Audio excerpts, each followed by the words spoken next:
నమ్మినటువంటి వాళ్ళు క్రైస్తవులే కాకుండా లోకంలో దేవుడు ఎన్నో ప్రాంతాలకు, గ్రామాలకు, పట్టణములకు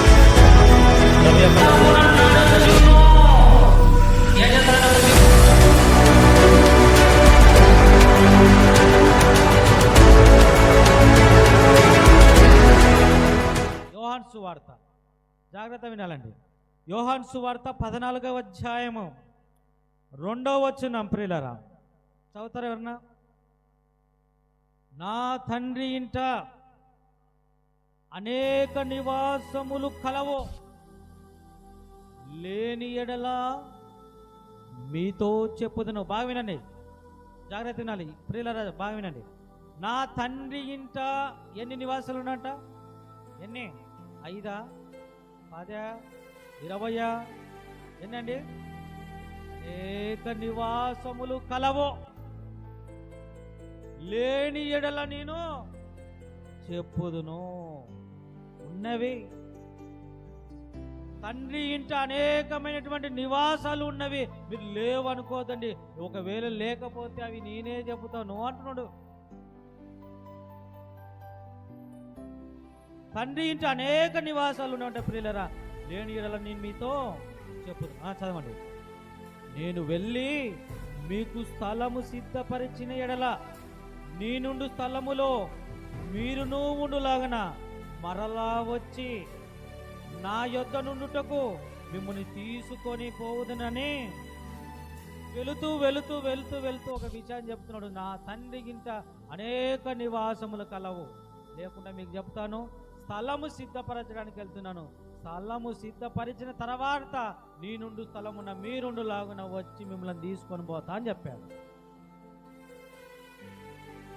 ఈ స్థలాలు శాశ్వతమైనటువంటి స్థలాలు, నివాసాలుగా మనకు కనబడుతున్నాయి ప్రియులారా. ఈ భూమి మీద బ్రతుకుతున్నటువంటి మనము 1 ఎకరా, 2 ఎకరా, 5 ఎకరాలు మనం కొనడానికి ప్రయాసపడుతున్నాము. స్థలాలు కొనడానికి ప్రయాసపడుతున్నాము. నివాసాలు నివసించడానికి ఎన్నో స్థలాలు సంపాదించడానికి ప్రయాసపడుతున్నాం. మంచిదే, మంచిదే. కానీ మీరు ఇక్కడ ఆలోచించాల్సినటువంటి విషయం చూడండి. మీరు ఒక 5 సెంట్లు స్థలం కొనాలంటే మీరు ఎంత ప్రయాసపడుతున్నారో ఒకసారి ఆలోచించండి. ఒక 5 సెంట్ల కొరకు మీరు ఎంత ప్రయాసపడుతున్నారో మీరు ఆలోచన చేస్తే ప్రేరరా, పరలోకములో ఉన్నటువంటి స్థలాలు, నివాసాల కొరకు ఇంకా మీరు ఎంత కష్టపడాలని నేను అడుగుతున్నాను. పరలోకంలో ఉన్నటువంటి స్థలాల కొరకు మనం ఎంత కష్టపడాలని ఎప్పుడైనా ఆలోచన చేసామో మనము? ఈ భూమి మీద ఉన్నటువంటి 1 సెంటో, 2 సెంటో, 1 ఎకరానో, 5 ఎకరాల్లో మనం కొనడానికి ఎంత ప్రయాసపడతామో అవి కొంతకాలమే భూమి మీద మనకు ఉపయోగపడతాయి. ఏదో ఒక రోజు వాటిని విడిచి వెళ్ళిపోవాలి. శాశ్వతమైనటువంటి స్థలాలు, నివాసాలు పరలోకములో ఉన్నవని యేసు ప్రభువారు మనకు చెప్పి వెళ్ళిపోయాడు. ఆయన అక్కడ స్థలాలు సిద్ధపాటు చేసి మన కొరకు మరలా వస్తాడంట. వచ్చి మనల్ని అందరినీ తీసుకొని వెళతాడంట. మరి ఆ స్థలాలను మనం సంపాదించుకోవడానికి మీకు అర్థమవుతున్నాయండి? పరలోకములో ఉన్నటువంటి స్థలాలను సంపాదించుకోవాలంటే ఈ భూమి మీద ఏం చేయాలని చెబుతున్నాను. ఈ భూమి మీద కర్నూలులో ఒక 5 ఎకరాలు, ఒక 5 సెంట్లను సంపాదించాలంటే నువ్వు దానికి తగినటువంటి డబ్బులు మీరు సంపాదించుకోవాలి. అంతేనా? డబ్బులుంటే కర్నూలులో స్థలం కొనొచ్చు. పరలోకంలో స్థలం కొనాలంటే నువ్వు కోట్ల రూపాయలు ఖర్చు పెట్టినా కొనలేవు. కొన్ని కోట్ల రూపాయలు తీసుకొచ్చి ప్రభువా పరలోకంలో నాకు ఒక 10 సెంట్లు స్థలమే అంటే ఇస్తాడా? ఇవ్వడు. మరి పరలోకంలో మనము స్థలము సంపాదించుకోవాలంటే ఏం చేయలేదంటే చెప్తున్నాడు. అది ఏమని చెప్తుంది తెలుసా? నేనే మార్గమును, నేనే సత్యమును, నేనే జీవమును. ఆ స్థలాలు సంపాదించుకోవాలంటే స్థలాలకు సంబంధించినటువంటి ఆయన మన ప్రభువైన యేసుక్రీస్తు వారు. ఇప్పుడు ఆయన చెప్పినటువంటి మార్గములో మనం ప్రయాణం చేయగలిగితే పరలోకంలో స్థలం మనం సంపాదించాం. పరలోకంలో మనం నివాసము చేయడానికి ఒక మంచి స్థలాన్ని మనము సంపాదించాం. కావాలా మీకు అందరు పరలోకంలో స్థలాలు? కావాలా వద్దండి? ఎవరు తెలుసు అయ్యా పరలోకంలో స్థలాల గురించి? ఈ భూమి మీద ఏదైనా ఉంటే ఒక 2 సెంట్లు ఇవ్వని అంటారా? అంతేనా? అంటే ఈ భూమి మీద ఉన్నటువంటి ఒక స్థలాన్ని సంపాదించుకోవడానికి అంత ప్రయాసపడుతున్నటువంటి మనము శాశ్వతమైనటువంటి స్థలం కొరకు ఏమైనా ప్రయాసపడుతున్నామా?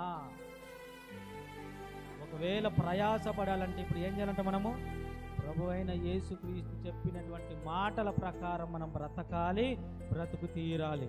ఆయన 33.5 సంవత్సరాల జీవితము మనకి మాదిరిగా ఉంచిపోయాడు. తన అడుగు జాడల యందు మనం నడుచుకున్నట్లు మాదిరిగా ఉంచిపోయినాడు. ఆయన అడుగు జాడల యందు మనం ఎప్పుడైతే నడుచుకుంటామో అప్పుడు స్థలము వస్తుంది రాదా? ఆ స్థలము కాకుండా మాకు వేరే స్థలము, ఒకవేళ ప్రభు చెప్పినటువంటి మార్గంలో నడవకుండా ఒకవేళ ఉంటే మీకు కూడా స్థలము. ఏ స్థలము? ఏ స్థలము? ఈ బ్రతికి భూమి మీద బాలేకుంటే ఎక్కడికి వెళ్ళిపోతావు? అపవాది సాతాను కొరకు నియమింపబడినటువంటి అగ్ని అరగదు, పొరుగు చావదు, ఆ స్థలంలోనికి వెళ్ళిపోతారు. ఏ స్థలం కావాలి చెప్పండి మరి? 2 నిత్యమే, 2 శాశ్వతమైనటివే. పరలోకంలో ఏమంట ప్రియులరా? నిత్యం ఏమన్నామంట? ఆకలి తప్పిగా ఉండవే, ఏముండవు, సుఖము, సంతోషం, ఆనందం, నెమ్మది ఉంటుందంట ప్రియుల. అదే పాతాళంకి వెళ్ళిపోతే ఎలా ఉంటుంది? పండ్లు కొరుకుట, ఏడుపులే. పండ్లు కొరుకుంటే అంత వీజా కొరకండి. ఒక 2 నిమిషాలు ఎవరైనా వారికి చూడండి ఒకసారి. పండ్లు కొరుకుని పోయి 4 కొరుకుంటారు. పండ్లు కొరుకుని పోయి 4 కొరుకుంటారు. ఏడుపు ఉంటుందంట. ఏడుపు అంత బాగుంటుందా? ఎవరైనా ఏడుస్తుంటే ఏడ్చని అంటారా? ఏడుస్తుంటే పిల్లలు ఏం చేస్తారు? వేసి కొట్టడమే, ఏడుస్తుంది. ఇవి 2 పాతాళంలో ఉంటుంది కనుక ప్రియులారా, మనం అందరం చనిపోయి ఏం చేయాలి? ఏ స్థలం కావాలి? ప్రభువైన యేసుక్రీస్తు వారు సిద్ధపాటు చేసినటువంటి శాశ్వతమైనటువంటి స్థలం మనము సంపాదించుకోవాలి.